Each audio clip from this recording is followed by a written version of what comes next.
Alors bonjour à toutes, bonjour à toutes. Bienvenue disciples à notre chaîne. Nous continuons notre voyage à la découverte de la parole. Et aujourd'hui, nous sommes rendus en Genèse au chapitre 39. Le récit de ce chapitre nous présente ici Joseph. Joseph a été vendu aux Ismaélites. Et pour rappel, Ismaël était l'un des fils de Abraham. Donc Joseph a été vendu en fait à sa parenté.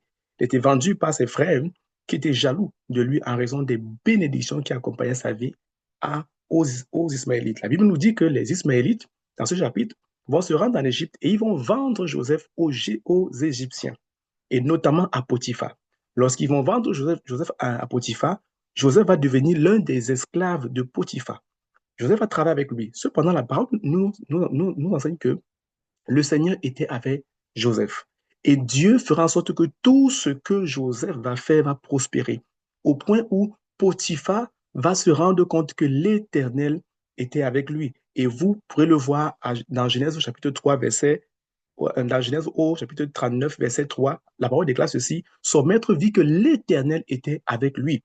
Donc Potiphar, qui était un païen, qui ne connaissait pas le Dieu d'Abraham, d'Isaac et de Jacob, a quand même réalisé que cet enfant ou encore cet homme marche avec le Dieu du ciel, avec le Dieu très haut, parce que tout ce qui est dans ses mains prospère. Et à ce moment-là, la Bible dit qu'à partir du verset 6, la Bible dit que Potiphar abandonna aux mains de Joseph tout ce qui lui appartenait. Il n'avait avec lui d'autre soin que celui de prendre sa nourriture. Ça veut dire que Potiphar avait tout mis entre les mains de Joseph et il ne lui demandait aucune compte. Essayez un peu d'imaginer un instant que vous avez une boutique, vous mettez un emploi à l'intérieur, vous lui faites tellement confiance que vous ne lui demandez jamais quelles sont les entrées, quelles sont les dépenses.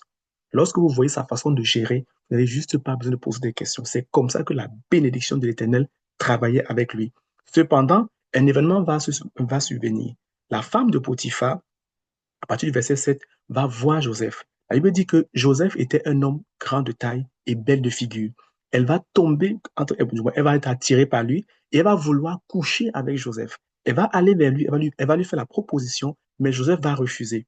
Cependant, la Bible dit que elle va insister. Elle ira chaque jour vers Joseph pour faire la même proposition. Il faut comprendre ici le contexte. Ça veut dire que ce n'était pas juste de lui demander: viens, on couche ensemble. Non, ça veut dire qu'elle usait de ses charmes au quotidien pour que Joseph finisse par coucher avec elle. Mais la réponse de Joseph restait la même. Il disait: mon maître, ton époux, m'a établi sur sa maison. Il m'a tout donné. J'ai le droit dans la maison quasiment de toucher à tout, sauf à toi qui es son épouse. Et je ne saurais commettre un péché tel vis-à-vis de mon maître et de mon Dieu. Donc il va résister.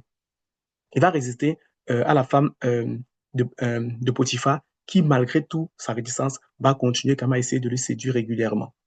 Jusqu'au point où un jour, il va rentrer dans la maison pour faire son travail, l'un de ses travaux habituels, et alors il va se jeter sur lui en essayant et essayer de retirer sa tunique pour qu'il puisse avoir ses relations sexuelles dont elle avait envie.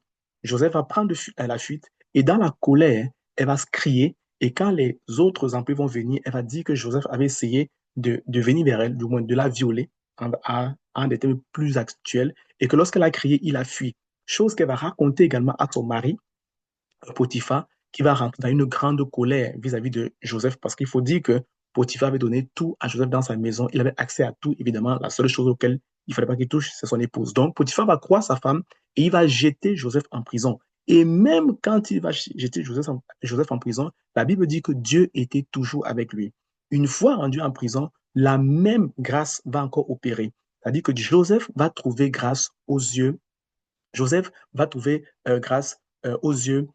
chef de la prison. Ici, on peut le voir à partir de Genèse chapitre 39, verset 20. La Bible dit qu'il prit Joseph, pour étant mis pour le chef de la prison, il prit Joseph et le mit dans la prison, dans le lieu où les prisonniers du roi étaient enfermés. Il fut là en prison. L'Éternel fut avec Joseph et il étendit sur lui sa bonté.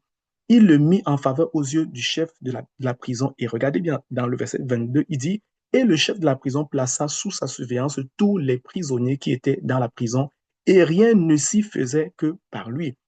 Avez-vous déjà vu un prisonnier dans une prison sur lequel on établit sur tout? C'est juste pas possible, c'est juste la grâce de Dieu qui est en train d'opérer.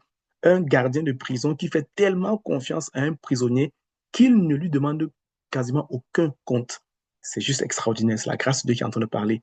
Et c'est un peu comme ça que le chapitre, le chapitre se termine en disant que l'Éternel était euh, l'Éternel était avec Joseph et Dieu lui donnait de réussir dans tout ce qu'il faisait. Donc, même dans la prison, la même grâce avec laquelle Joseph avait prospéré dans la maison de Potiphar, au point où Potiphar lui a tout confié. Une fois rendu à la prison, la même grâce a apparu dans la vie de Joseph, au point où le chef de la prison lui confie quasiment tout. Alors, quelles sont les leçons qu'on peut tirer, ou alors quelle est peut-être l'une des leçons qu'on peut tirer à partir d'un tel chapitre? Je vais vous en partager une et je vous invite à mener également votre propre méditation. Dans ce passage, on voit que Joseph, que ce soit dans la maison de Potiphar ou encore que ce soit en prison, Joseph portait du fruit. Il trouvait grâce aux yeux de ses employeurs, au point où ces derniers lui faisaient absolument confiance. Je vous le dis, dans le monde dans lequel on vit aujourd'hui, il n'y a quasiment personne qui va engager un employé, le mettre dans son entreprise ou encore dans sa boutique sans lui demander des comptes. Mais Joseph opère d'une telle grâce. On lui confie les clés, on ne demande pas de compte, pas de rapport, quelle entrée, quelles sont les dépenses. On fait tellement confiance à Joseph et bien qu'on ne lui pose pas aucune question, tout prospérait dans ses mains. Parce que Joseph marchait dans une alliance. Joseph marchait dans une alliance. Et cette alliance, ce n'est pas lui qui l'avait contractée. C'est son père Abraham qui l'avait contractée. Et l'alliance faisait toute la différence dans sa vie.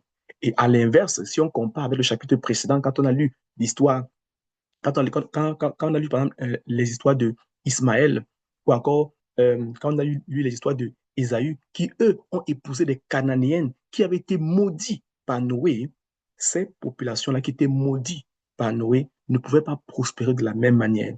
Ça veut dire quoi? Ça veut dire que vous et moi, lorsqu'on rencontre des personnes, des gens transportent des bénédictions et transportent des malédictions.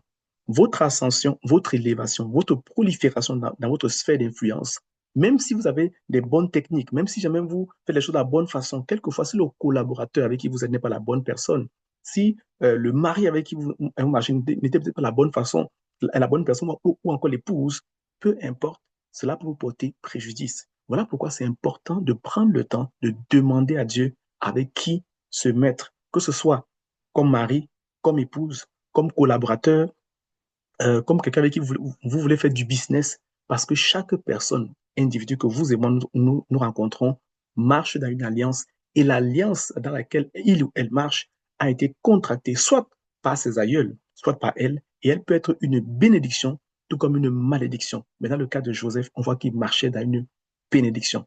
Et je crois que vous et moi aussi, nous marchons dans une nouvelle alliance qui est celle du Seigneur Jésus. Dans cette alliance-là, la grâce avec laquelle Joseph a opéré, vous et moi, nous pouvons y opérer. La grande question est de savoir comment activer véritablement cette alliance-là, comment la rendre effective.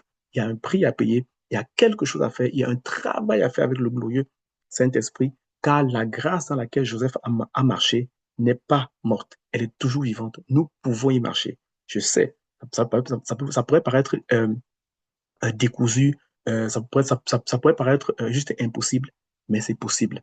C'est possible encore aujourd'hui que vous et moi, nous soyons des Joseph de notre époque. Cependant, assurons-nous que nous marchons véritablement dans l'alliance, non pas de nom, non pas de titre, mais avec la vie qui va avec cela. Et ça passe par le bon Saint-Esprit. Et dans vos choix de conjoints, d'amis, de relations, sachez toujours que chaque individu que vous rencontrez marche dans une forme d'alliance et elle peut être une bénédiction comme une malédiction pour vous.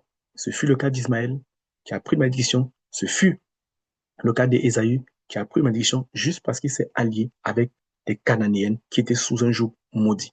Voilà pourquoi Dieu n'a jamais voulu que les fils d'Israël épousent des Cananéennes parce qu'ils étaient déjà maudits depuis Noé. Donc vous et moi, faisons attention voilà, aux relations que nous rencontrons et aux personnes avec qui nous mettons en alliance ou encore en affaires. Cela peut faire toute la différence. Alors disciples, je t'invite voilà, à prendre le texte, à le relire et à mettre en commentaire les leçons que tu auras apprises. Ça pourrait aider quelqu'un. À une prochaine vidéo. Merci.